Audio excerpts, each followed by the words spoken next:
Okay, nerds. We strangely have a giant gaming section today, gaming and tech. So I think that's part of the reason why, because adding the tech just kind of, and this stuff going on in tech, let me tell you, especially if you're a photographer. Let me tell you.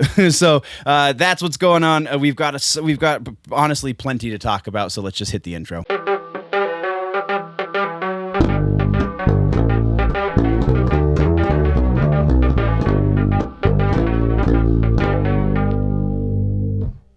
Okay, housekeeping. Today's episode is brought to you by... That's right. For those of you listening to the audio section, I just showed you the shirt I'm wearing, and it's the Do You Even Pop Culture, Bro shirt. You can go find this on the general stores. Links, if you're watching on the YouTube, are down in the description. Otherwise, you got to go over to generallynerdy.net to find the link to this one's on the Teespring store. You can go get that teespring.com/C/generally nerdy, I think is the direct link. I'll see if I can do something about that to make sure I'm correct. So yeah, that's what we've really got for housekeeping. Before we jump into the news, I want to remind everybody to subscribe if you haven't already, and definitely click that thumbs up, smash it, give it a good old punch right on your computer screen. Or wherever you're listening or watching. It does me a whole lot of good. You don't have to give me any money on Patreon. I mean, it exists. Patreon.com/generallynerdy is a place, but as long as you're subscribed and as long as you watch these videos, that's all I really, really need. So thank you very much. Now we're talking news. First up is music news. Music news, we have a couple of follow-ups, and then we only have one actual proper new news piece. So follow-ups, we have a correction from the last time we talked about music. That Linkin Park video in the end is not the first time the boys have crossed over 1 billion views. This is actually their second time they've crossed over 1 billion views. So a even grander, I guess is the word I was looking for, an even grander congratulations is what goes out to Linkin Park. And then our other follow-up is the Deftones tour with Gojira and Poppy as the supporting acts. They have announced the rescheduled dates. They will be starting in August of 2021, and they will be ending in early September of 2021. Presumably, if you have tickets, there's going to be some sort of priority. I could not find that information, but the dates do exist, so go check them out. And then get a hold of whoever bought your tickets through, and they should have more information for you as to how you can change in your tickets that you had before, unless you already got your money back, and so on and so forth. So go look into it a little bit if you're going to see those guys live. All right, so actual news. We have a very awesome piece. Brian May and Tony Iommi, two... amazingly influential guitar players and musicians in general have teamed up. They worked on some music together. What exactly that music is kind of, depending on which venue I got the update from, really depended on what they were focusing on in the story. So it sounds like Iommi and May are buddies, which, I mean, you can kind of expect that considering they both started happening round about the same time. I mean, May is a little bit younger than Iommi, but whatever. So Iommi, they can't do Black Sabbath anymore. His cancer diagnosis is definitely getting in the way of him being able to tour extensively. He is in remission, though, thank whatever powers that be. And so like that's kind of where Iommi sits with Sabbath. But because quarantine is what it is, he's been doing things on his own, and he actually had Brian May come over and they jammed a little bit. So this is where things become a little muddy. Some of the news outlets are saying that Iommi took some of his personal jam sessions and gave them to Brian May, and then they're going to do something with those and give them to fans so that fans can write songs around those jams, and then have Tony Iommi and Brian May as guitar player for them on that track. I don't know how the legality of that's going to work out, but also other outlets are saying that there was actual jam sessions that the two of them did together, and those will be released as music to some degree, maybe as a digital download, probably not as physical media, but very likely as a digital download or at least streaming somewhere. YouTube is a very likely place as well. So we will be seeing something awesome because it's Tony Iommi and Brian May. What exactly that awesome is still definitely remains to be seen, but either way, whatever it is, it could be just the two of them farting on their guitar strings for 20 minutes, and I would still be like, that's awesome. But that's all we got for music, guys. Let's talk TV streaming. We have two pieces for TV streaming. First up is, I feel like everyone knows this at this point, but I had to put it in because we talk about this show a lot. It's Sabrina, the chilling adventures of Sabrina the Teenage Witch, got canceled. So when we get the final set, is that what they're calling it? The final... I don't remember. The final season is coming out later this year at some point, very likely around Halloween, because that's kind of how they do. That's going to be it. That's going to be the last of it. Now, what remains to be seen, because anyone who's talking about this, who is associated with the project, has not said if this was expected. They've all just been talking about how great their experience was on set and so on and so forth. So, we don't know if this was planned. So if this was planned, if Berlanti and company, I can't remember Greg's the guy who created the show, and Berlanti's just producing it, but the Greg something, I can't think of his name. If they planned ahead for this, if they knew this was coming, then we will get a cathartic, proper end to the series, at which point it's kind of 4 years is more than most series get on Netflix. So that's a plus, I guess. But it sucks, and everybody's being really upset about it. All the fan base, at least, is quite upset about it. There's actually a petition which I signed. I'll see if I can find the link. I didn't have it when I went to because I didn't copy paste it when I signed it, but it's definitely exists. It was over 13,000 signatures when I signed it. It still has a little bit of time before it expires, so I'll see if I can find the link and put it down in the show notes. Just a bummer day. So there's a theory that Netflix has this thing with 30 episodes. Once you get past 30 episodes, you're done ski. Stranger Things is a thing. They have a couple of series that have gone longer than 30 episodes. But by and large, I think that's a fair analysis of the way Netflix does original programming. I don't think that's a wise business decision, because I feel like this was one of the big shows that a lot of people were watching, at least from my perspective. Maybe I just surrounded myself with people who really liked it. I don't know. But I dug it, so it kind of sucks. And we're moving on. Next, and finally for TV streaming, we are talking about the new Batwoman casting. So the new Batwoman is going to be played by actress Yavisha. I hope I'm saying this correctly. I apologize if I am not. Yavisha Leslie. Yavisha Leslie or Javisha Leslie. I don't know. I apologize again for mispronouncing it, because I know I did.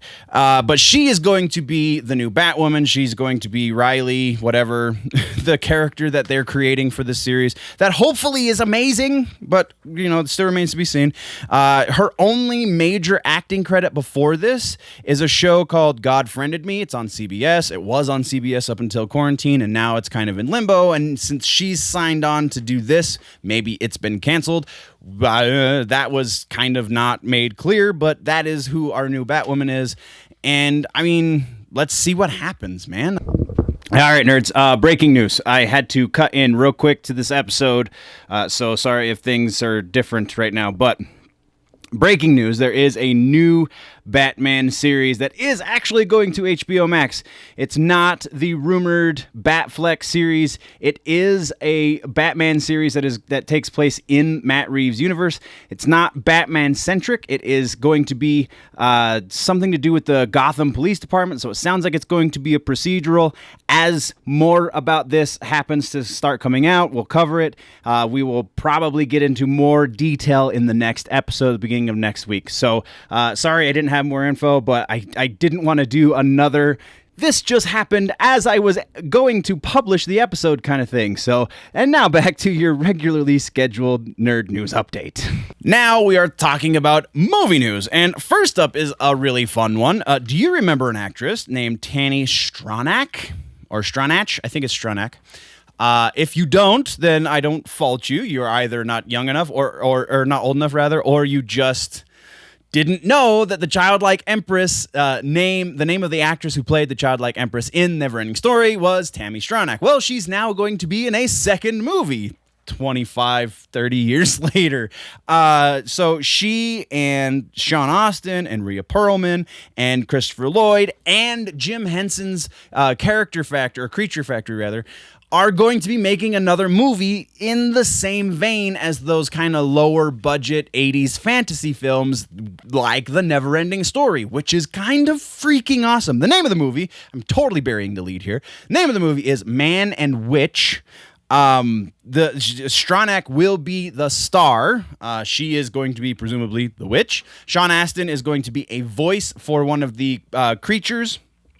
Christopher Lloyd very likely as well. Rhea Perlman, I couldn't make heads or tails if she was going to be on screen or just a voice. Either way, Jim Henson, 80s fantasy, yes please, moving on. Now we're talking about the Schumacher cut. That's right, we're talking about Schumacher cut in the news, not in the rumors, because apparently it actually freaking exists. Yes, that is correct. We have Joel Schumacher's 170-minute cut of Batman Forever. It has come out in the last couple of days that yes, this cut actually does exist. There is presumably footage or most of the existence of it somewhere in a can in the Warner Brothers vault. And we're probably never going to see it, according to some producers. That's a little bit strong language. I feel like if the quarantine situation continues much longer, then we're going to see everything they're hiding from us in that vault. But and this will be probably top of the pile, I'm sure, because the noise that was made about the Snyder Cut and the noise that is now being starting to be made about the Ayer Cut, I can only imagine the Schumacher Cut, because that movie was almost as much of a disappointment as the Justice League. I can only imagine that the fervor, and it's been sitting in the can longer, so the fervor for that movie will probably grow to at least enough of a fever pitch that eventually they'll say, okay, we'll release it on HBO Max.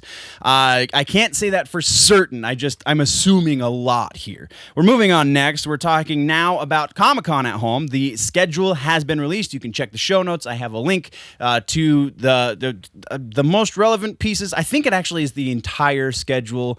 Go check it out, though, because it looks pretty freaking awesome. Some notable things about this are Marvel, Disney Marvel specifically, because Marvel Comics is going to be there, but Disney Marvel is not. So we're not going to be seeing anything from the MCU. We're also not going to be seeing anything from DC. I didn't see if they had any DC comic book stuff on the schedule, but definitely not any DCEU Warner Brothers stuff, which makes freaking sense because DC is doing their own digital convention next month. So yeah, that is what it is. That's all we've got on that. Next, we're moving over to the Halloween movies, the third and fourth, or the second and third, or however you want to look at it. The Halloween Kills and Halloween Ends.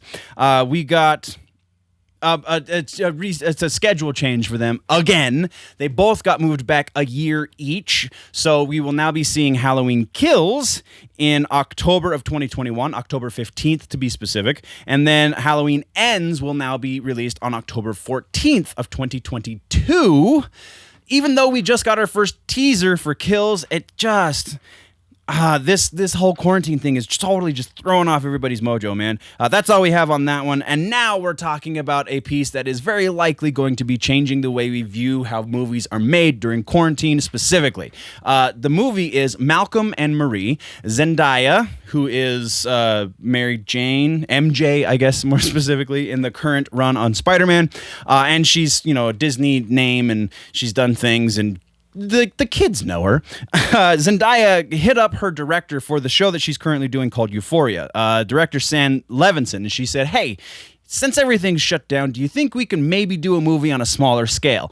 Levinson cranked out a script in just a couple of days, and then they filmed it over the course of approximately 2 months, it sounds like. So what they did is actually insanely tedious and dedication to your craft. I don't care if this movie is terrible. So many props go out to everyone involved with this because of they are so dedicated to making art, to making these things that we call beautiful, that they sat in quarantine. The whole cast crew, everyone involved with this, even the freaking chef who was making the food for them, because they could not bring in food from outside and without going through all these crazy hoops. So the way they kind of sort of circumvented that, I mean, the chef had to get food brought to him to make for the people, like the raw ingredients, but still very minimal contact with the outside world for 2 weeks. Everyone was tested at the beginning of this quarantine period, and everyone was tested again at the end of this quarantine period, and they did nothing for 2 weeks. The entire, I don't know if I can get this through to you, the entire cast and crew did this. That is amazing. And then they filmed their movie again they found a place in very rural California. It's a house that sat on, I believe, something like 35 acres. And they filmed this movie with a small staff. There were no more than 12 people on set at any given time, including crew and cast members and the director and producers and so on and so forth. So incredible dedication to this. And then they went through another quarantine period on the way out of this project. So there's so much more hoops that they jumped through for this. Like I don't have the time to cover it in whole, because then the episode would be like an hour long. So just incredible, man. Incredible. Malcolm and Marie, again, is the name of this movie. I don't know when it's going to come out. Hopefully it comes out soon. It's probably going to go to video on demand in some respect. And this is definitely going to be worth our time again, just because of the dedication this cast and crew had to their art, man. All the props. All the props.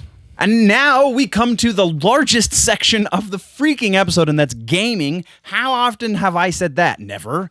Never. This is never a thing. So first, we're just going to try and breeze through these bad boys. First, we have updates from Canon. Canon has just released their new flagship mirrorless, first day with the new lips. Flagship mirrorless cameras. They are the R5 and the lower class R6. So R5 is the big one. Crazy specs. Again, I'm not going to go through all of the specs right here, because then we would be here for an hour talking about very dry things, and I feel like sometimes I get a little too dry as it is, so we're going to just... R5 is an incredible camera. It's only going to be $3,900. That's insanely cheap, considering their previous flagship cameras were upwards of $5,000. This camera does things that other camera manufacturers are only putting in cinema cameras, and it's under $4,000. That's insane to me. And then we have the R6, which is the next step down from the R5. If you can't afford the $3,800, this one is going to be coming out at $2,800, or $3,900 for the other one, but $2,800, and this one's almost the same. Usually when Canon does something like this, when they have a dual rollout, or they have two similar cameras and one is the professional grade and the other one is the consumer grade, the consumer one is considerably lesser than. This one, not necessarily the case. Like, yes, the megapixel count on the sensor is about half, but if you consider all of their other professional cameras up until this point have been the exact same megapixel count, pretty close anyway, that's not a downfall at all. This has their newest processor, that has their newest version of their autofocus. It is an insane camera. For $2,800, we might start filming on one here, just because that price point is so amazing. Whatever. So yeah, check out Canon. There's a link in the description.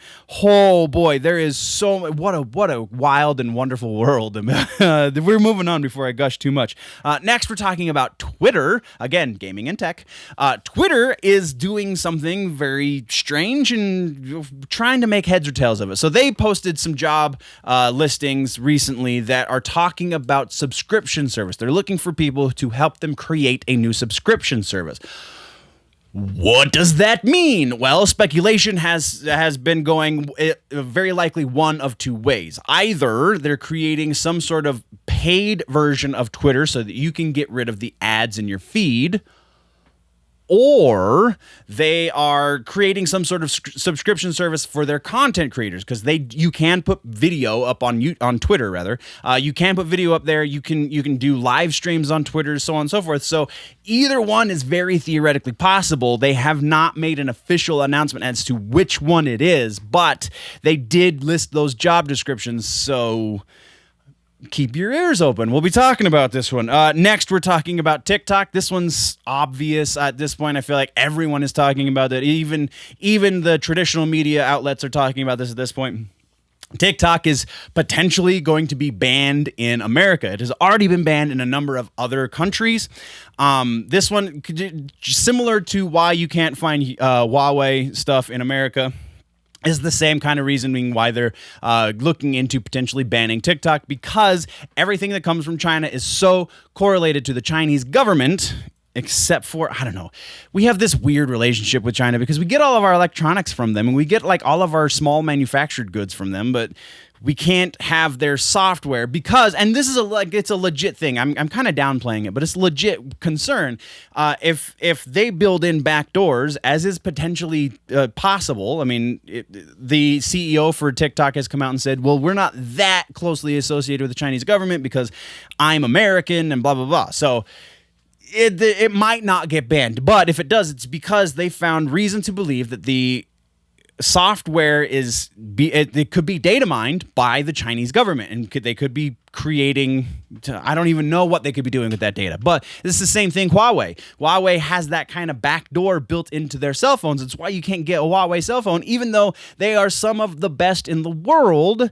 That comes with a very, very hefty price tag, and I'm not talking dollars. So, very interesting. As this progresses, we will be talking a little bit more about it. Now we're going into some actual gaming stuff. First up is Donkey Kong Country, finally making its way onto a modern console. Thank you, Nintendo. Finally coming July 16th. It will be available for digital download on your Switch. I need a Switch. That's all we've got on this piece.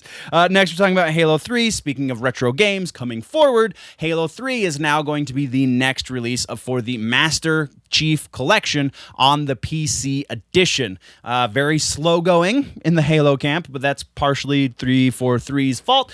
I don't know exactly what the details, specs are and whatnot. I can't imagine they're going to be super taxing on anyone's system, so Halo fans rejoice. Next is Apex Legends. We got another soft update, I guess. These are just the incremental updates that we've been getting over the last few weeks and months. The newest update adds a mobile respawn location, so you can carry around a thing in your inventory for respawn purposes. It's not just for you and your team, because once you use it, then apparently other people can capitalize on the fact that somebody is respawning on your team, and it also gives away your position, so there are some downfalls, but still, that's freaking awesome. Next, we're talking about Ninja, and this one is kind of more industry-based, a little more meta. Ninja, as we all know, was signed to Twitch for a pretty hefty contract. He got stolen by Mixer. Now Mixer is no more. You can follow me on Twitch, by the way, _nerdy with 2 N's for some reason. So yeah, you can check that out. But anyway, Ninja did a YouTube stream because he's a streamer. That's what he does. You can't expect a man not to do his thing because he doesn't have a contract with somebody.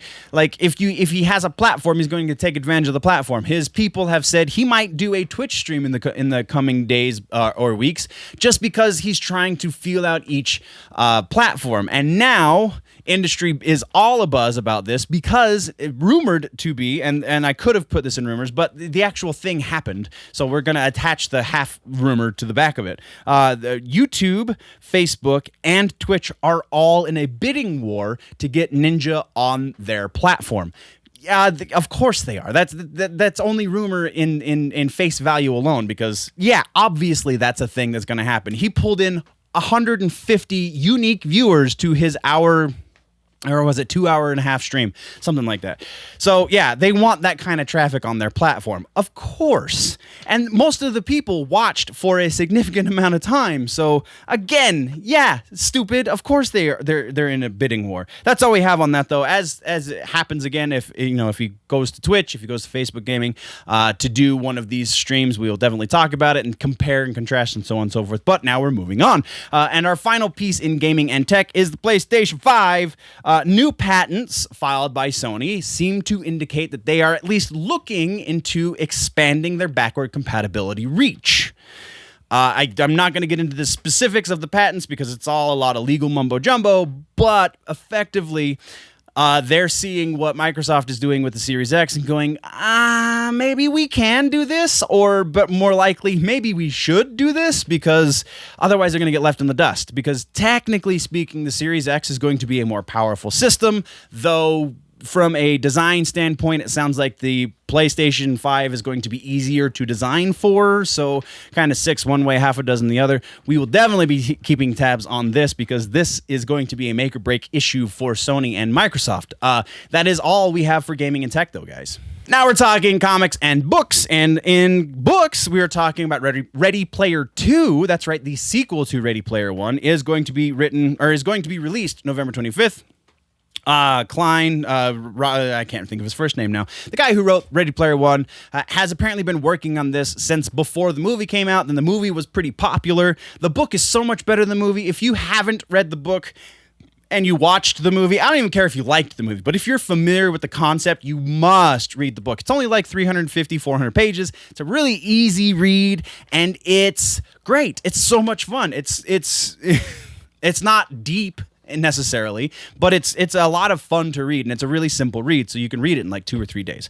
Definitely go check that out before November 24th, because November 24th is the release date for Ready Player 2. And then we're talking about Batman, The Adventures Continue. So the continuation of the animated series by Paul Dini and, company.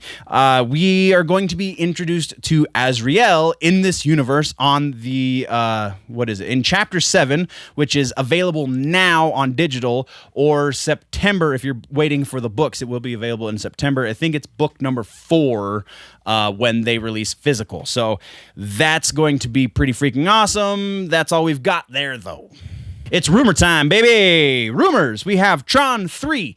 Tron 3 is reportedly going to be happening. They've been talking about doing this since the release of Tron Legacy. It's gone through. We've talked about it in previous episodes. If you're new to the channel, you're new to the show, you probably haven't heard it because it's been a while since we've talked about Tron 3, and it's gone through so many different iterations. This time, though, the new rumor is that Jared Leto is being eyed to play the lead somehow, and it is legitimately going to be a continuation of the story we got in Tron 1 and Tron Legacy. So I don't know how that all plays together, but it's a rumor, so who cares?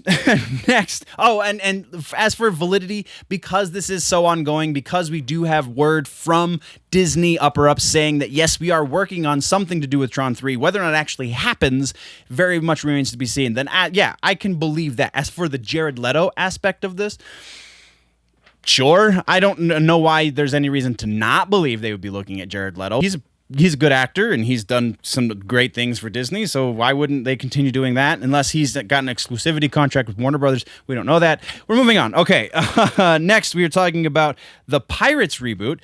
This one is very likely. Pirates, the reboot of Pirates of the Caribbean.